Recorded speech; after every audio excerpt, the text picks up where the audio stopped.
And now I'd like to go into some case studies to look at how some of these concepts may be applied in reality. And I think in particular, the case studies give us an opportunity to explore the interaction of those two issues through some large-scale examples. So the first case study is a geothermal energy systems based in Kenya. And for those who are not so familiar with geothermal energy, with renewable energies, that they have what they call a range of technical potential. And these are hydropower, biomass, solar, wind, and geothermal. And you can see here that solar has the largest technical potential.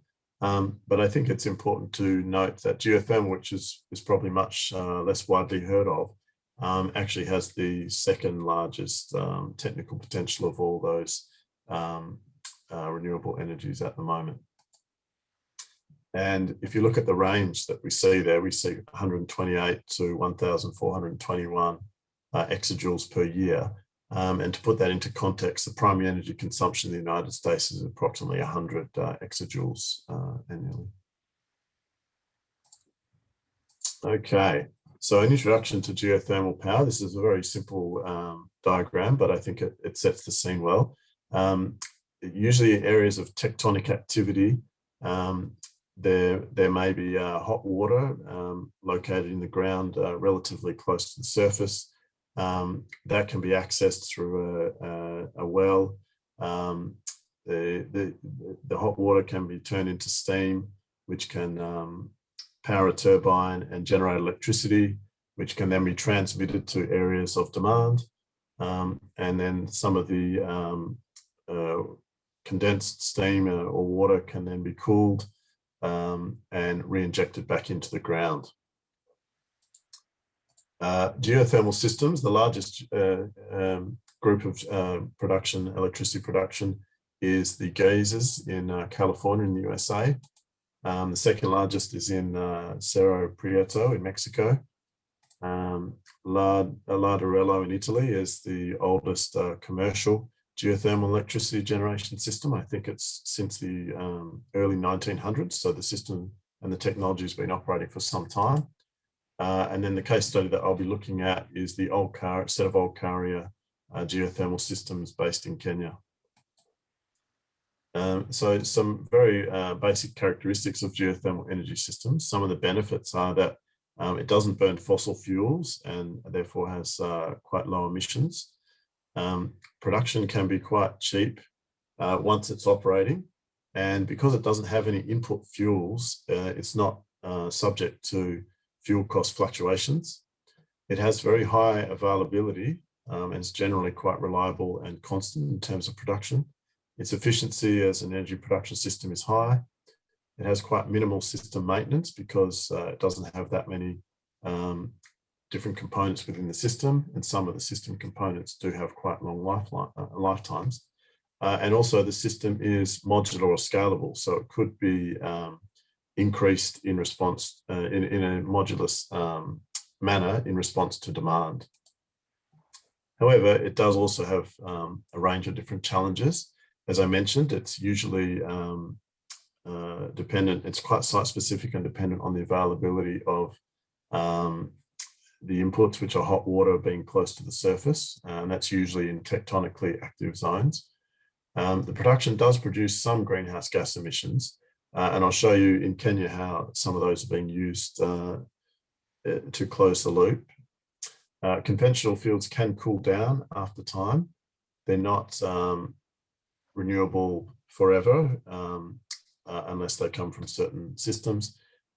They can and often do have high upfront exploration and capital costs, and the failure rate of some of the exploration can be quite high. And they do have land and water requirements as well. So if we look at Kenya's geothermal fields, Kenya, as you may know, is located in East Africa. And the geothermal systems that we'll be looking at, you can see Nairobi, which is the capital and located in the box there. And the system that we're looking at is the Olkaria system, which is located to the northwest of Nairobi.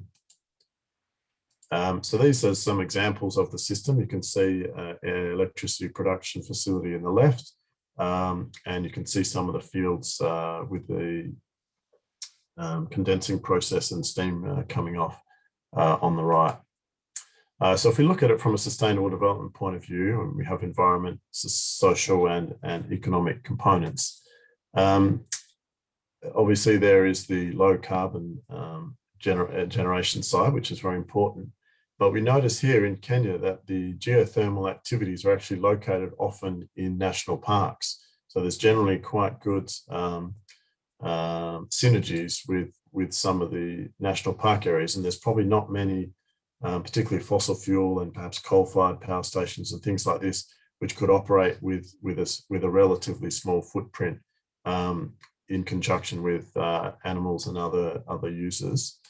And you can see at the bottom here, even the pipes, which move some of the fluids around, are kinked to allow for movement of wildlife, such as giraffes and things.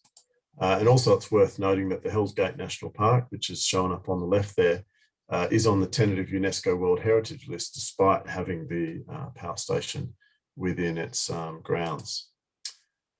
However, some of the environmental challenges, as I mentioned, there is clearing that's required for certain activities, and also pipes which run from the geothermal wells to the electricity obviously go across the land.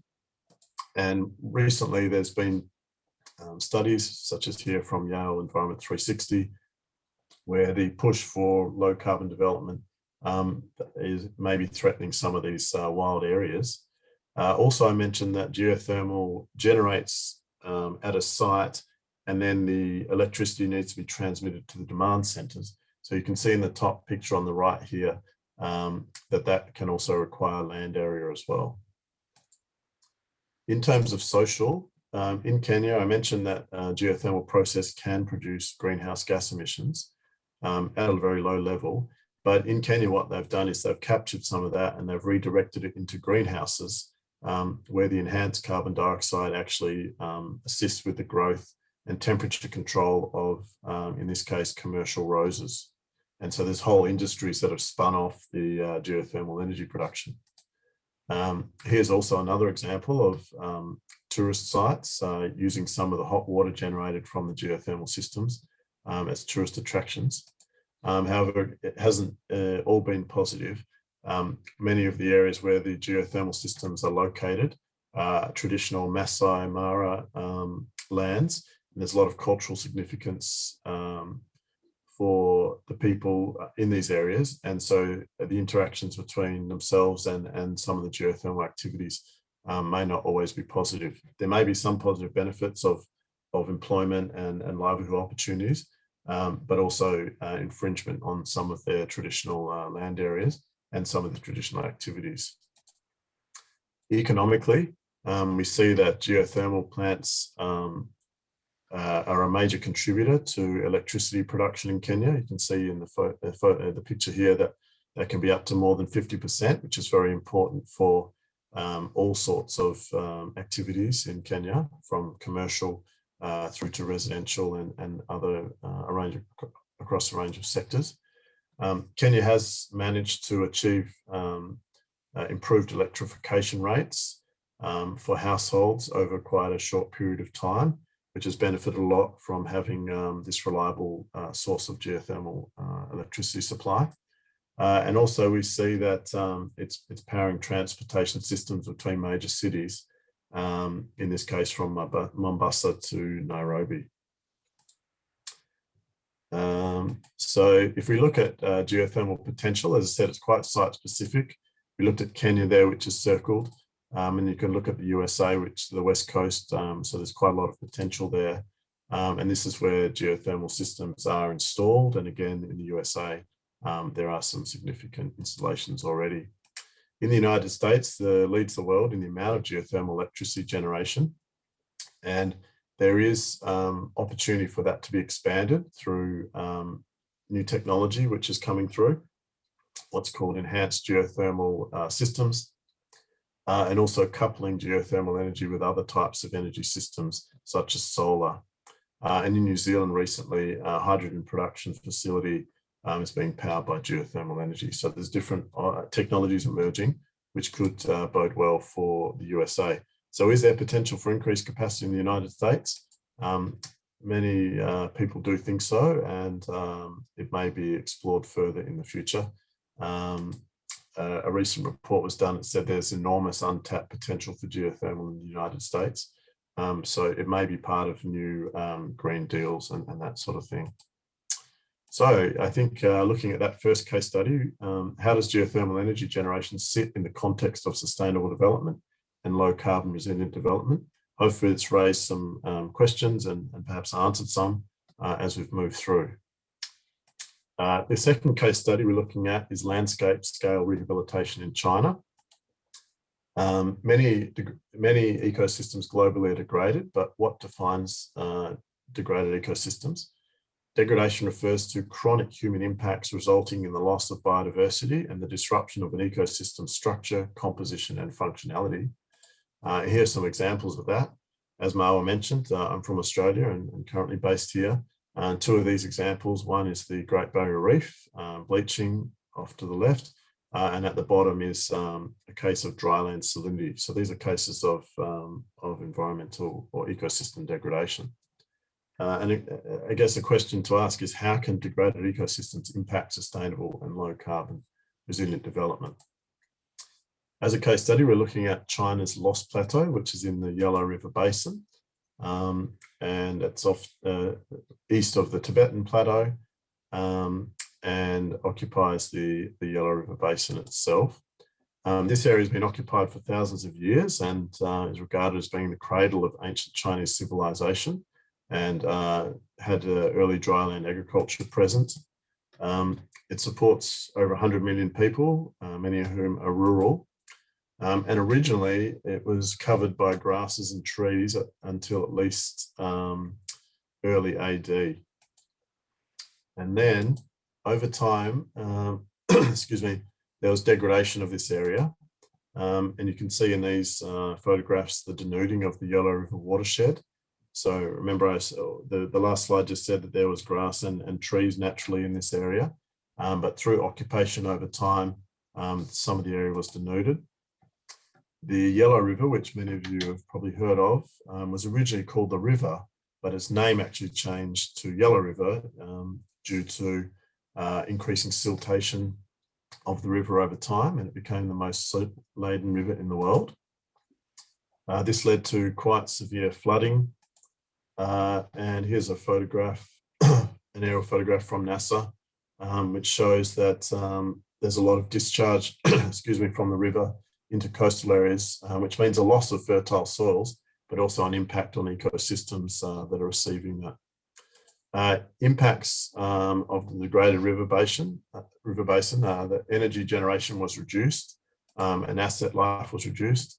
Flooding was quite severe and was a major tragedy in the Yellow River Basin for many years. Dust was mobilized and became a human health and mobility challenge.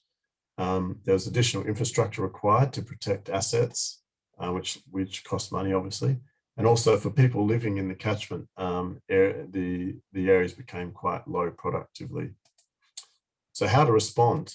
I guess I'm an engineer, and one way to respond would be to address some of the symptoms of the problem. So you could put more dams in to control flooding and perhaps to generate energy. You could dredge the river, so look at removing some of the sediment if that is causing problems. Or you could look to perhaps assist people to move to more productive areas. However, the Chinese government looked to embark on quite a strategic landscape scale rehabilitation effort and focused on the middle reaches of the Yellow River Basin and took quite an innovative approach.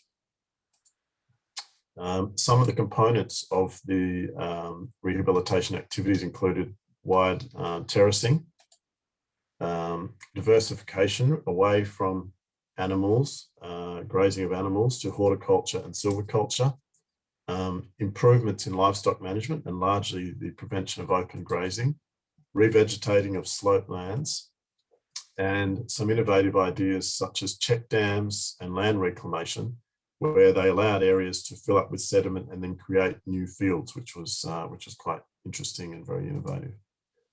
So here we look at a video, and I'll show you just some of the before and after shots, which are quite amazing.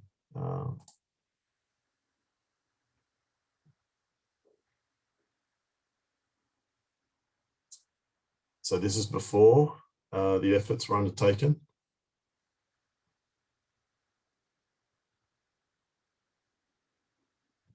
And this was a few years after.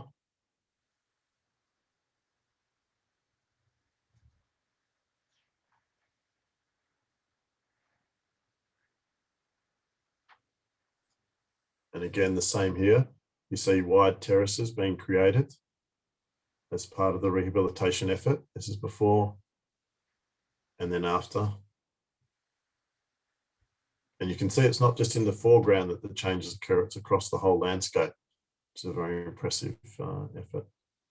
Again, before and after. So you can see quite dramatic changes there in the landscape that were achieved here by taking this more integrated and holistic approach. So you can see the contrast in what's occurring at the land level and in terms of the increased productivity. And this has actually produced significant results. The sediment load in the Yellow River was reduced by approximately 90% over 60 years, not just solely from these efforts, but the studies found that this was due to landscape engineering, terracing, and the construction of some of the check dams and things that I mentioned, and also large-scale vegetation restoration projects. So that effort in the catchment had huge impacts in the downstream in the river. Other indirect impacts include the improvement of diversified on-farm incomes, opportunities for people to migrate if they wanted to, because their land was much more productive and easier to farm. There was obviously large biosequestration of greenhouse gases. And then because animals and things weren't ranging freely, they were managed better. Some of the waste could be captured to generate energy for local use. And these are just some terms that we may associate with a project such as this, what we call the water, energy and food nexus, which is looking at some of these separate issues as interrelated systems, and also what we call nature-based solutions, which are, as you can see here, constructed wetlands and things like this. USA example that you might be familiar with was the Dust Bowl. And so this was where you had wheat demand was increasing. Farmers ploughed large areas of native grassland to grow crops. And through time, this caused huge problems. And there's some parallels here to what happened in the China example. And again, this had significant impacts. More recently, in the New York City watershed, the Catskill Watershed Corporation was formed. And this allowed the city to avoid building an expensive facility by instead managing the catchment where the water was coming from.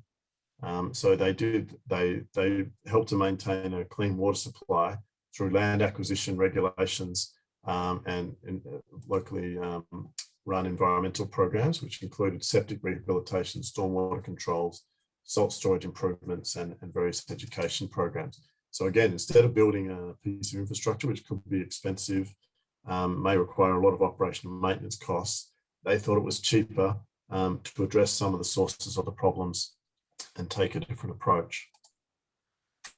Looking at 2021 onwards, the UN Decade of Ecosystem Restoration is starting this year and running for until 2030. So there's opportunity for these types of projects to pick up and receive better funding. And recently we've heard an announcement from His Royal Highness, the Prince of Wales, look at what he calls Terra Carta, which is sort of a modern take on the Magna Carta for nature, people and planet. So there's movement happening in this field.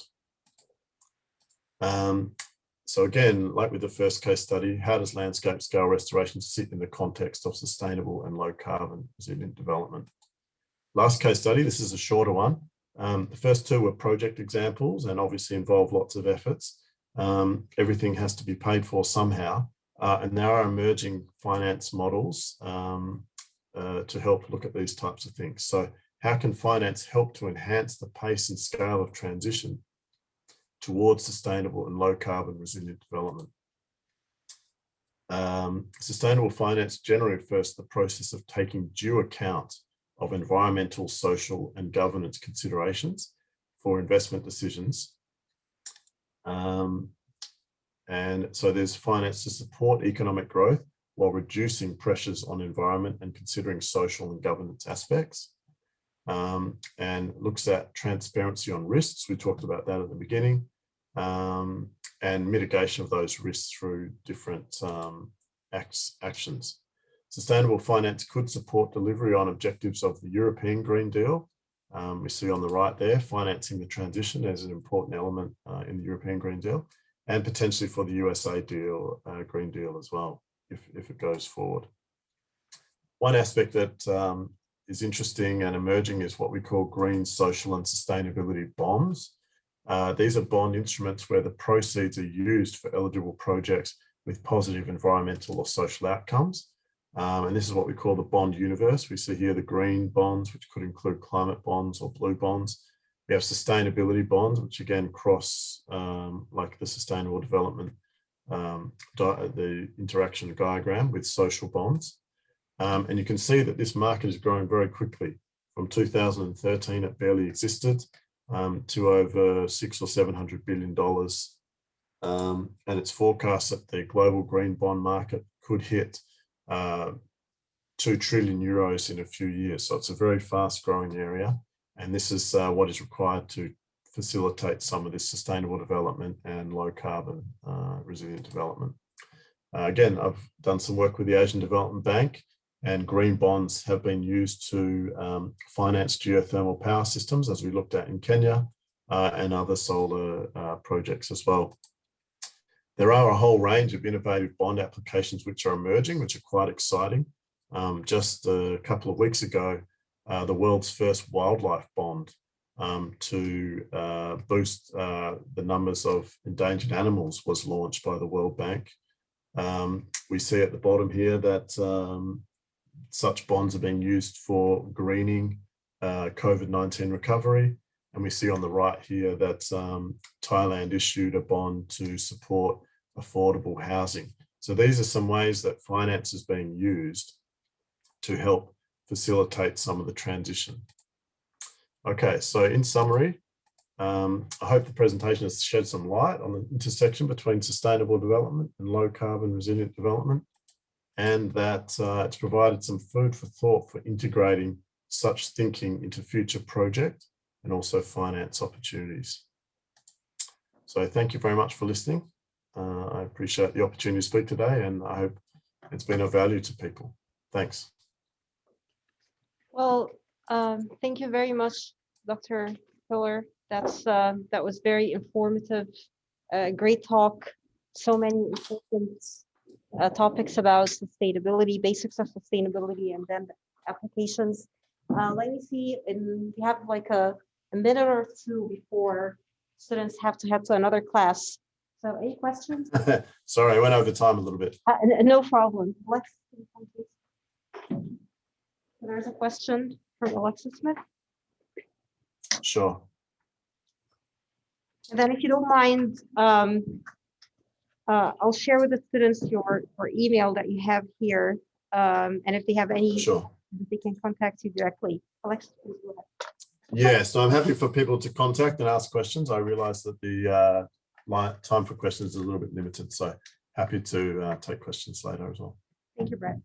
Thank you so much. I just want to reiterate that. So I kind of want to focus in sustainable development in other countries. So it was really appreciated the talk today. When you were talking about the international intersections, you went over the SDGs and the Paris Agreement, and I'm familiar with both of those, but then you brought up the Sendai Framework Disaster and Risk Reduction. Was that specifically related to climate change, or was that published and then applied to climate change?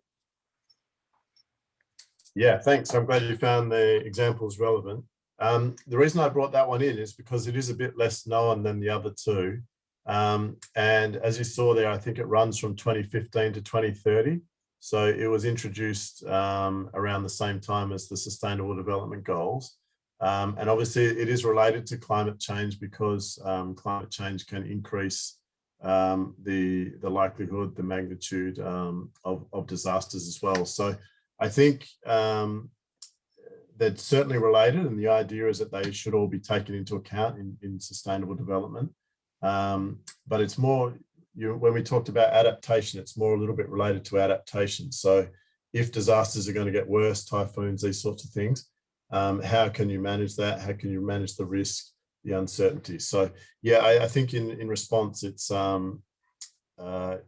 there was awareness that climate change and sustainable development were big issues at the time, but this was seen as quite an important thing. You have to remember that some disasters, though, having said that, some disasters are climate related. So this could be a storm or a typhoon, but a volcanic eruption is also a disaster, but it's not related to climate change. So there are climate related disasters and also non-climate related disasters as well. Tsunamis and these sorts of things, again, for example, are not so related to climate. Yeah. All right, Thanks. thanks. Yeah, if you have any more follow-up questions, then feel free to ask via email. Yeah, thanks so much, Dr. Hiller. Just have to empty the room for another class. That was great. Please give Dr. Hiller a round of applause. Thank you so much, and thanks for accepting the invitation to come and talk to us. And hopefully next time we're going to do this in person without masks on. Sure. Yeah. Yeah. No, sorry that it went right to the limit, but I think it was useful information. So. Yes, it was very useful, and I'm sure that many of the students will contact you directly. Okay, excellent. Yeah, thanks everybody for listening. I've appreciated.